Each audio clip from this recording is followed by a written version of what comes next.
Pendamaian atas pembunuhan oleh orang tak dikenal.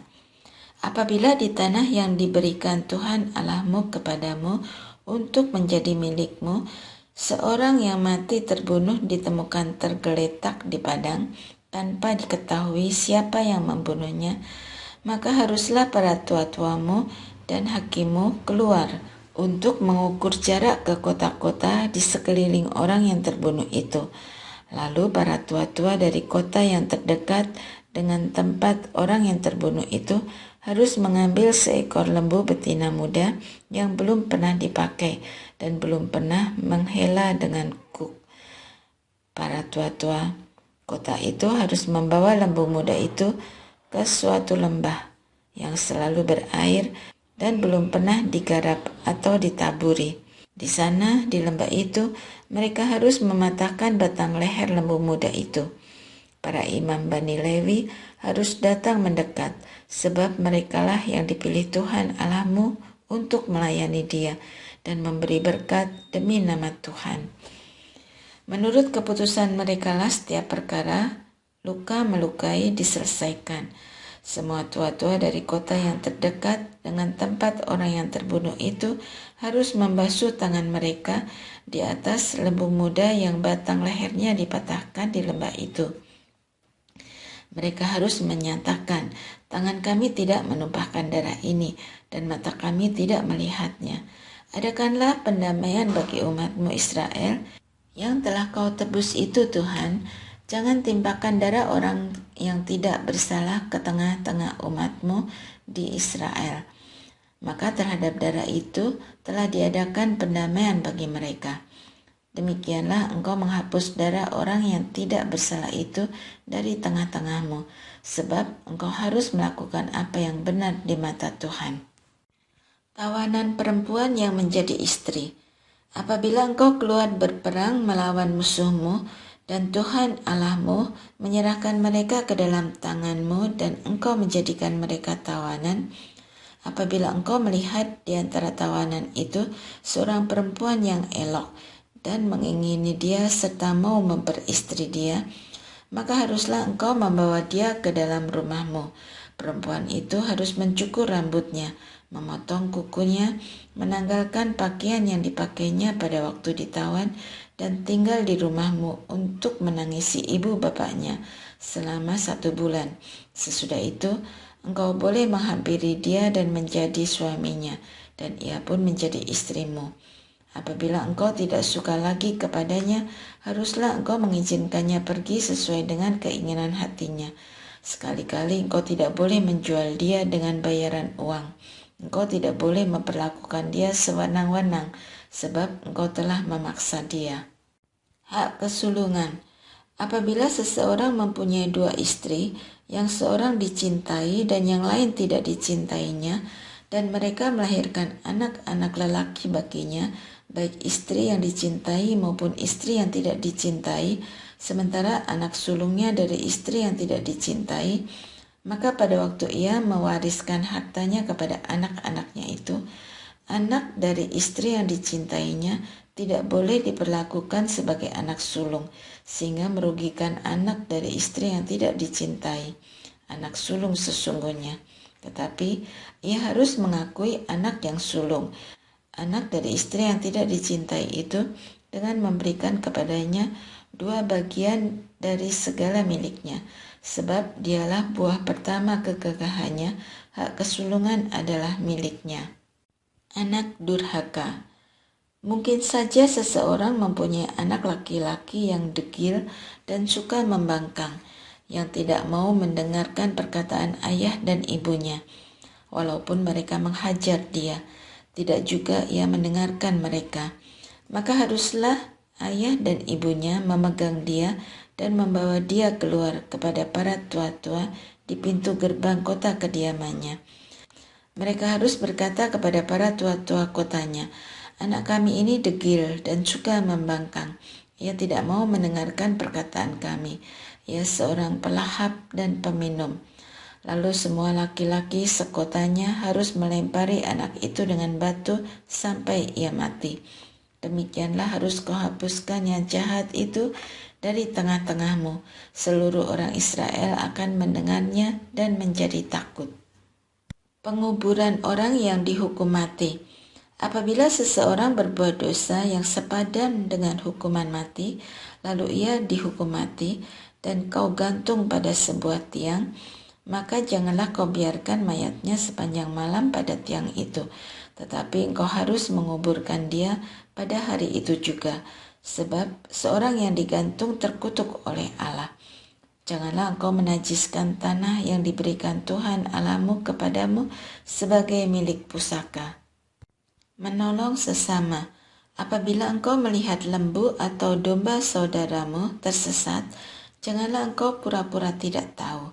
Haruslah engkau mengembalikannya kepada saudaramu itu.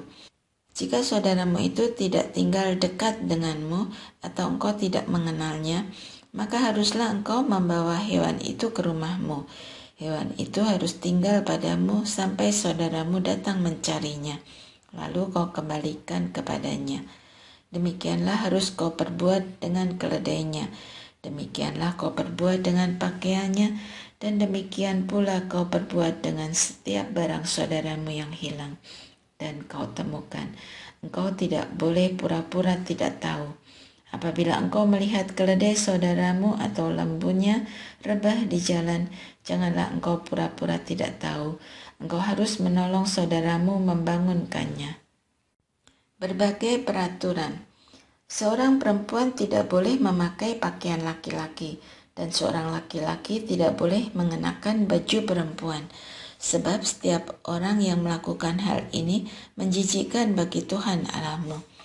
Apabila engkau menemukan sarang burung di jalan, di salah satu pohon atau di tanah dengan anak-anak burung atau telur-telur di dalamnya, dan induknya sedang duduk mendekap anak atau telur itu, maka engkau tidak boleh mengambil induk itu bersama anaknya. Setidak-tidaknya induk itu harus kau lepaskan, tetapi anak-anaknya boleh kau ambil, maksudnya supaya baik keadaanmu dan hidupmu lama. Apabila engkau mendirikan rumah baru, maka haruslah engkau memagari sotoh rumahmu, supaya jangan kau datangkan utang darah atas rumahmu itu, jika seseorang jatuh dari atasnya.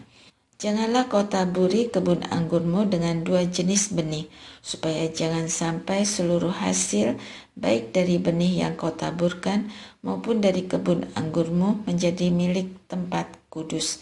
Janganlah kau membajak dengan lembu dan keledai bersama-sama. Janganlah engkau memakai pakaian dari bahan campuran, wol dan linen bersama-sama. Haruslah engkau membuat jumbai pada keempat ujung jubah penutup tubuhmu. Hukum perkawinan. Apabila seorang laki-laki mengambil istri dan menghampiri perempuan itu, lalu membencinya dan membuat tuduhan palsu terhadapnya serta mencemarkan namanya dengan berkata, "Perempuan ini kuambil menjadi istriku, tetapi ketika ia kuhampiri, tidak kudapati padanya tanda keperawanan." Maka haruslah ayah dan ibu gadis itu memperlihatkan tanda keperawanan gadis itu kepada para tua-tua kota di pintu gerbang. Ayah gadis itu harus berkata kepada para tua-tua itu, "Aku telah memberikan anakku kepada laki-laki ini menjadi istrinya, lalu ia membencinya. Ketahuilah, ia membuat tuduhan palsu dengan berkata, tidak kudapati tanda keperawanan pada anakmu. Tetapi inilah tanda keperawanan anakku." Lalu mereka harus membentangkan kain itu di depan para tua-tua kota. Para tua-tua kota harus mengambil laki-laki itu dan menghajar dia, lalu mendenda dia 100 shikal perak dan memberikan perak itu kepada ayah gadis itu. Sebab laki-laki itu telah mencemarkan nama seorang perawan Israel. Perempuan itu harus tetap menjadi istrinya. Selama hidupnya laki-laki itu tidak boleh menceraikannya. Tetapi jika tuduhan itu benar dan tidak didapati tanda keperawanan gadis itu, maka gadis itu harus dibawa keluar ke depan pintu rumah ayahnya. Laki-laki sekotanya harus melempari dia dengan batu sampai mati, sebab dia telah menodai orang Israel dengan melakukan percabulan di rumah ayahnya. Demikianlah harus kau hapuskan yang jahat itu dari tengah-tengahmu. Apabila seorang laki-laki kedapatan tidur dengan perempuan yang bersuami, maka keduanya harus mati, baik laki-laki yang tidur dengan perempuan itu maupun perempuan itu.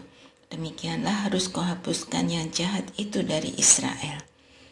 Apabila ada seorang gadis yang masih perawan dan sudah bertunangan, lalu seorang laki-laki bertemu dengan dia di kota dan tidur dengan dia, maka haruslah keduanya kamu bawa keluar ke pintu gerbang kota.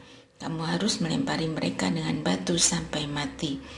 Gadis itu, karena walaupun di kota, ia tidak berteriak minta tolong, dan laki-laki itu karena ia menodai istri sesamanya. Demikianlah harus kau hapuskan yang jahat itu dari tengah-tengahmu. Tetapi, jika seorang laki-laki bertemu dengan gadis yang pertunangan itu di padang, lalu memaksa gadis itu tidur dengan dia, maka hanya laki-laki yang tidur dengan gadis itu yang harus mati. Gadis itu janganlah kau apa-apakan. Dia tidak melakukan dosa yang sepadan dengan hukuman mati. Sesungguhnya perkara ini sama seperti perkara seseorang yang menyerang sesama manusia dan membunuhnya. Sebab laki-laki itu bertemu dengan dia di padang. Walaupun gadis yang bertunangan itu berteriak minta tolong, tetapi tidak ada yang menolongnya. Apabila seorang laki-laki bertemu dengan gadis yang masih perawan dan belum bertunangan, lalu memaksa gadis itu tidur dengan dia dan mereka kedapatan, maka haruslah laki-laki yang tidur dengan gadis itu memberikan 50 shikal perak kepada ayah gadis itu, dan gadis itu menjadi istrinya. Sebab laki-laki itu telah bersetubuh dengan dia. Selama hidupnya, laki-laki itu tidak boleh menceraikannya. Seorang laki-laki tidak boleh mengambil istri ayahnya ataupun menyingkapkan ujung kain ayahnya. Orang yang tidak boleh ikut pertemuan jemaah Tuhan. Orang yang hancur buah pelirnya atau yang terpotong kemaluannya tidak boleh masuk jemaah Tuhan. Seorang anak yang lahir di luar nikah tidak boleh ikut pertemuan jemaah Tuhan. Bahkan keturunannya yang ke-10 pun tidak boleh ikut. Orang Amon atau orang Moab tidak boleh ikut pertemuan jemaat Tuhan. Bahkan keturunannya yang ke-10 pun tidak boleh ikut sampai selama-lamanya. Sebab mereka tidak menyongsong kamu dengan roti dan air pada waktu perjalananmu keluar dari Mesir. Lagi pula mereka mengupah Bileam bin Beor dari Petor di Aram, Mesopotamia melawan kamu untuk mengutuk kamu. Tetapi Tuhan Allahmu tidak mau mendengarkan Bileam. Sebaliknya, Tuhan Allahmu mengubah kutuk itu menjadi berkat bagimu, karena Tuhan Allahmu mengasihi kamu. Selama kamu hidup, janganlah kamu mengikhtiarkan kesejahteraan dan kebahagiaan mereka sampai selama-lamanya. Janganlah kamu menganggap orang Edom menjijikkan, sebab dia saudaramu. Janganlah engkau menganggap orang Mesir menjijikkan, sebab kamu pun dahulu pendatang di negerinya. Keturunan ketiga dari anak-anak yang lahir bagi mereka boleh ikut pertemuan jemaah Tuhan. Ketahiran perkemahan. Apabila kamu berkemah untuk maju melawan musuhmu, haruslah kamu menjaga diri terhadap segala yang jahat. Apabila ada di antaramu seorang laki-laki yang tidak tahir karena mengeluarkan mani pada malam hari, ia harus pergi keluar perkemahan dan tidak boleh kembali. Menjelang senja, ia harus mandi dengan air. Pada waktu matahari terbenam, ia boleh masuk kembali ke dalam perkemahan. Di luar perkemahan, haruslah ada bagimu suatu tempat kemana engkau pergi untuk buang hajat. Di antara perlengkapanmu, haruslah ada padamu sekop kecil. Apabila engkau jongkok membuang hajat, haruslah engkau menggali lubang dengan itu dan menimbuni kotoranmu. Sebab Tuhan Allahmu berjalan di tengah-tengah perkemahanmu untuk melepaskan kamu dan menyerahkan musuhmu kepadamu. Haruslah perkemahanmu itu kudus, supaya jangan ia melihat sesuatu yang tidak senonoh di antaramu, lalu berpaling darimu. Budak yang melarikan diri. Janganlah kau serahkan kepada tuannya seorang budak yang melarikan diri kepadamu dari tuannya. Ia boleh tinggal bersamamu di tengah-tengahmu, di tempat yang dipilihnya di salah satu tempatmu, yang dirasanya baik. Janganlah engkau menindas dia. Menentang pelacuran di tempat kudus. Di antara anak-anak perempuan Israel, janganlah ada pelacur bakti, dan di antara anak-anak lelaki Israel pun, janganlah ada pelacur bakti. Janganlah kau bawa upah pelacur perempuan atau bayaran pelacur laki-laki ke dalam rumah Tuhan Allahmu untuk menepati nazar apapun, sebab keduanya itu adalah hal yang menjijikkan bagi Tuhan Allahmu. Jangan memungut bunga dari seorang saudara sebangsa.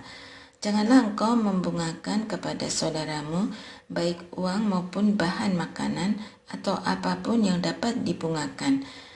Dari orang asing boleh engkau memungut bunga, tetapi dari saudaramu janganlah engkau memungut bunga, supaya Tuhan Allahmu memberkati engkau dalam segala usahamu di negeri yang engkau masuki untuk mendudukinya. Tentang nazar, apabila engkau bernazar kepada Tuhan Allahmu, janganlah engkau menunda-nunda memenuhinya, sebab tentulah Tuhan Allahmu akan menuntutnya darimu, sehingga hal itu menjadi dosa bagimu. Tetapi apabila engkau tidak bernazar, maka hal itu tidak menjadi dosa bagimu. Apa yang keluar dari bibirmu haruslah kau lakukan dengan setia, sebab dengan sukarela kau nazarkan kepada Tuhan Allahmu sesuatu yang kau katakan dengan mulutmu sendiri. Dari hal memetik buah anggur dan bulir gandum di tanah orang lain. Apabila engkau masuk ke kebun anggur sesamamu, engkau boleh makan buah anggur sepuas hatimu, tetapi tidak boleh kau masukkan ke dalam kantongmu. Apabila engkau masuk ke ladang gandum sesamamu yang belum dituai, engkau boleh memetik bulir-bulirnya dengan tanganmu. Tetapi sabit tidak boleh kau ayunkan kepada gandum sesamamu itu.